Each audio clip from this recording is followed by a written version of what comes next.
So, Mike will not be joining us this week.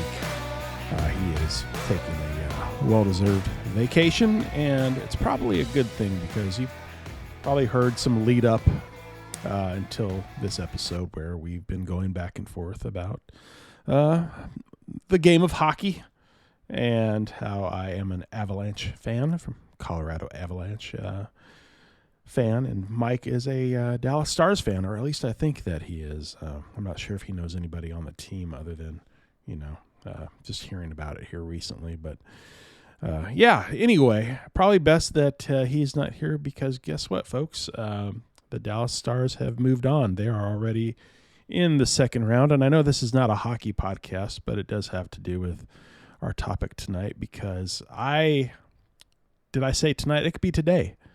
It could be anytime. Who knows when you're listening to this? Who knows if you're listening to this? Either way, the Colorado Avalanche have fallen to the Dallas Stars. There is no joy in Mountainville. We traded away our favorite, or one of my favorite players to the Carolina Hurricanes, who in turn traded away Mikko Rantanen to the Dallas Stars. You probably, if you're here in Dallas or have been following hockey or even sports, have probably heard about the tear that Mikko is having through the NHL right now, through the playoffs.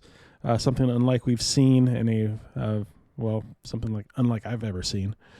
And for Avalanche fans, we're kind of sad. This is not the first time this has happened.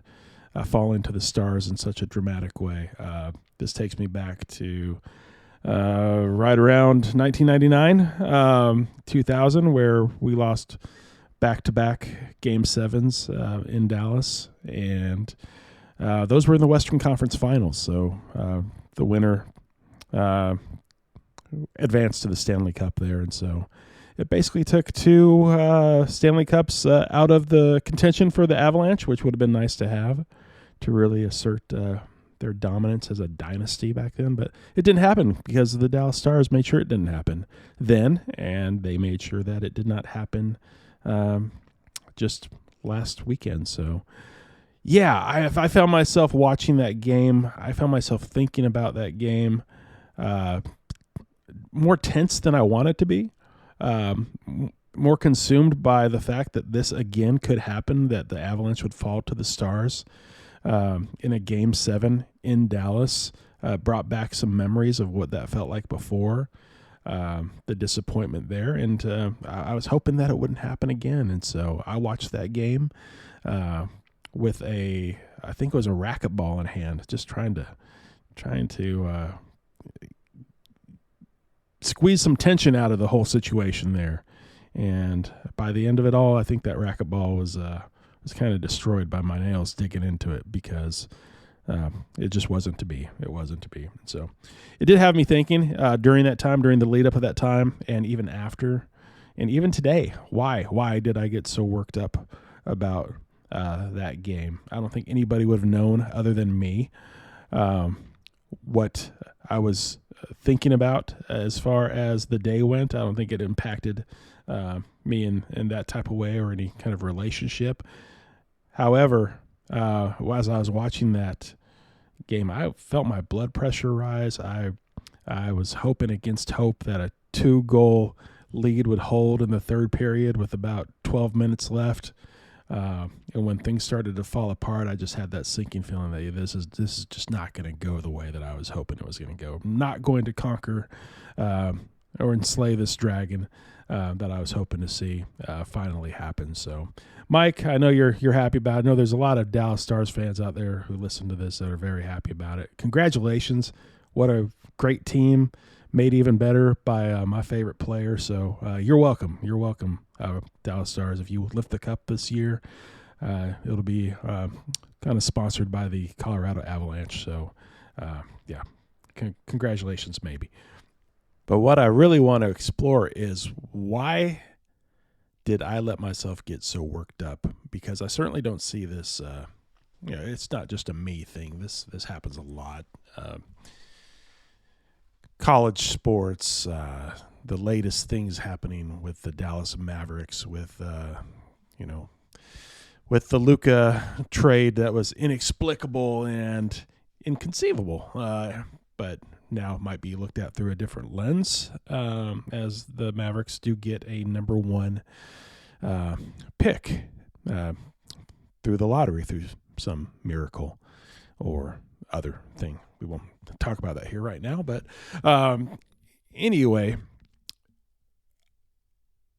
we get worked up about sports almost to the point where it's taking a toll on our body. I have a friend who is a fan of another team who had to go through another Game 7, which they lost, and he made the comment, I'm not sure if my heart's going to be able to handle this. And, this particular friend, kind of felt the pain for him too, because it was certainly kind of a 3 overtime type of situation that he had to endure. So, the physiological response there, the cortisol spikes, the adrenaline, the heart rate increases, all of that for a game that we're not even playing in.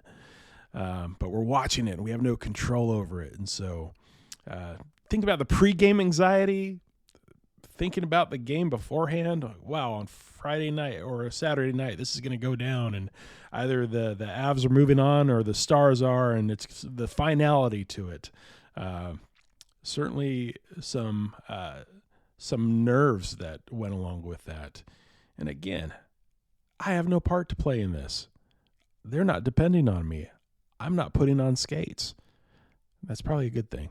And then the post loss, just feeling a sense of, the finality is here.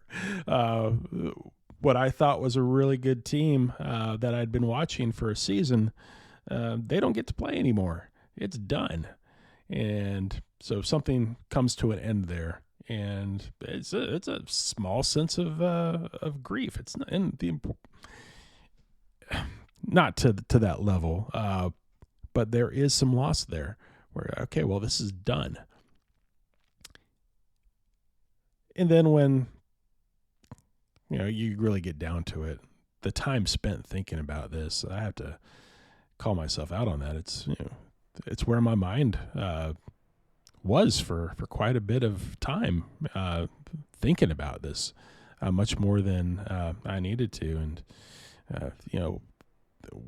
kind of a misplaced worship in a way, I would say. And even feeling a little bit let down when they didn't win. Like, wow, I think I may have even said to myself, God is obviously not an Avs fan. And so, yeah.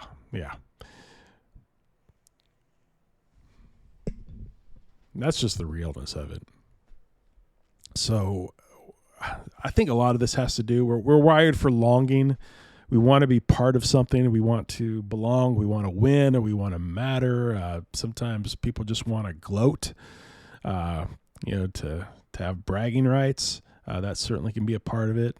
And then, in my case, I really like to see the team that I support operating at its best, because when they do, it's fun to watch. It's fun to see the skill. It's fun to see the when things come together. And certainly there were some games in the series that came together. How fun that is when everything's operating as it should. And so there's some frustration there, because you know what it looks like, and you'd like to see that happen under pressure, or when it matters the most, and when it didn't matter, or when it didn't happen when it mattered the most. Then, of course, that there's some disappointment there. And then, we like to bond over shared experiences too. And, misery loves company, and so do fan bases. And so, it's funny how those things tend to come together once your team loses or the other team wins. You're either celebrating or you're commiserating online, or, seeing the comments about what happened or what should have happened, when prior to the game it was all, everything's going to click well tonight and it's going to go just as we thought. But when it doesn't, certainly there's a different kind of theme going on. It's really not about the team. Again, it's not the players. Don't really know the players. Not going to spend time with them in most cases. And there certainly are people that I do know that they know these players because they work in sports and they work in sports management, and they see these players on a regular basis and know what that world is like, and have even had some of them stay in their homes during billeting situations in hockey. And so there are certainly those folks that I know that it's real to them in the sense that they know what this would be like for that person. And there's a deeper emotional level there attached to it. And I get that. But for most of us, it's not. We're not going to know these people. We're not going to get to tell them, hey, thank you for that game that you won back in 1996. It's just not going to happen in most cases. So it's more about us. It's more about our family. It's more about our identity and what we like to identify with. And I think there's opportunity for heart check there too, no matter the sport. No matter if you're a Mavs fan who's looking forward to Cooper Flag joining the team and maybe the Avs getting through this whole Luka ordeal, or college football and that changing landscape and how your team has to bring some serious cash to the table more now than ever to even be in contention for a championship. So a lot's changing out there. Sports are getting even more commonplace and more central to our culture, and there's going to be opportunities to worship these teams in a matter of speaking, and maybe tie a little bit of our emotions too much to their performance. And we're never going to find true fulfillment or enjoyment there. I know that. I won't stop being an Avs fan, and that's okay. However, I do realize that at some point you have to just remember it's just a game played by people that you have no control over, which is kind of funny thinking about growing up, the superstitions and things that would have around the house to hopefully get the Broncos to win. There's a Burger King little finger puppet. It looked like a dragon. Could have been a dinosaur. I have no idea, but my grandmother named it the Boogalooga. And every Sunday, the Boogalooga had to be sitting there on top of the TV with its little rubbery arms outstretched. Just a crazy little finger puppet. And if the Broncos won, it was because of the Boogalooga. But really, come on. Or maybe it was. There are certainly some traditions from Baylor days where involve a bear statue and, maybe licking the bear for good luck. I'm not going to name names, but it's been known to happen. Or maybe a certain hat being worn during a game. Maybe that hat has maybe it's Toad the Wet Sprocket on that hat in order to get the Baylor Bears to start rallying and start scoring. We'll never know. But there are those superstitions, and so what are your superstitions? What crazy things do you and your family do? Or maybe it's just you. Maybe it's if you can throw this piece of wadded up paper into the trash can, then the Cowboys will score. I don't know. I'd like to hear about it because everybody I think has their own Boogalooga, their own Toad the Wet Sprocket hat, their own version of licking the bear. Feel free to chime in. Let us know what is it for you. And that's it. My name is Chris Howard. I take sports way too seriously, especially the Colorado Avalanche, and I look forward to another season where maybe I take it less seriously and enjoy it even more. So best of luck, Dallas Stars fans. Much puck luck to you. And just remember, if you win this second cup here, you'll still be one behind the Avs. Go Avs.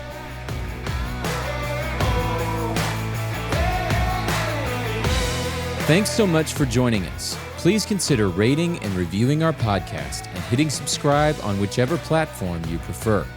Remember to keep moving forward because we're not quite there.